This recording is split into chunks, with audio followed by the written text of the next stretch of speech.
উৎসবমুখর পরিবেশে শুরু হয়েছে মাসব্যাপী অমর ২১শে বইমেলা ২০২৫। এই মেলায় এবার যুক্ত হয়েছে বৈষম্যবিরোধী ছাত্র আন্দোলনের একটি স্টল। স্টলের ঠিক পাশেই বসানো হয়েছে ক্ষমতাচ্যুত প্রধানমন্ত্রী শেখ হাসিনার ছবিযুক্ত একটি ডাস্টবিন, যা নিয়ে সামাজিক যোগাযোগ মাধ্যমে শুরু হয়েছে ব্যাপক আলোচনা-সমালোচনা। এই বিতর্ক আরও উস্কে দেন অন্তর্বর্তী সরকারের প্রধান উপদেষ্টার প্রেস সচিব শফিকুল আলম, যিনি নিজের ফেসবুকে ডাস্টবিনের ছবি পোস্ট করেন। মুহূর্তেই ছবিটি ভাইরাল হয়ে যায়। দেশ জুড়ে রাজনীতিক থেকে সাধারণ জনগণ পর্যন্ত এই নিয়ে বিতর্কে জড়িয়ে পড়েন।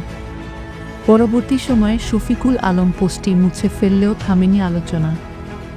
ওই বিনে ময়লা ফেলার একটি ছবি পোস্ট করেন উপদেষ্টা আসিফ মাহমুদও। এসবের পর ওই ময়লার বিন নিয়ে নেটিজেনরা নানা মন্তব্যের মাধ্যমে নিজেদের মতো প্রকাশ করে চলেছেন। এই বিতর্কে এবার যুক্ত হয়েছেন চিত্রনায়িকা পরীমণি। সরাসরি ডাস্টবিন বিতর্কের প্রসঙ্গ উল্লেখ না করলেও নিজের ফেসবুক পোস্টে তিনি লেখেন, বইমেলার মতো এত সুন্দর আয়োজন নোংরা করতেছেন আপনারা কারা আসলে? আপনারাই এই দেশের গোবর, ময়লা, আবর্জনা। পরীর এই পোস্টের পর মন্তব্যের ঝড় উঠে। অনেকেই তাকে সাহসী বলে প্রশংসা করছেন। বিএইচ বাঁধন নামে একজন লিখেছেন, সময়ের সাহসিনী মেয়ে।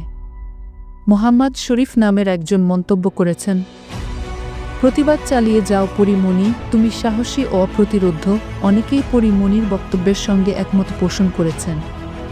তবে ওই পোস্ট ঘিরে সমালোচনাও কম হয়নি। কেউ কেউ মন্তব্য করেছেন, পরীমণি আওয়ামী লীগের পক্ষে অবস্থান নিয়েছেন। এই বিতর্কের কেন্দ্রবিন্দুতে থাকা পরীমণি এখনও তার পোস্ট সরিয়ে নেননি কিংবা এই নিয়ে কোনো ব্যাখ্যাও দেননি। তবে নেটিজেনরা এখনও তার পোস্ট নিয়ে আলোচনা চালিয়ে যাচ্ছেন।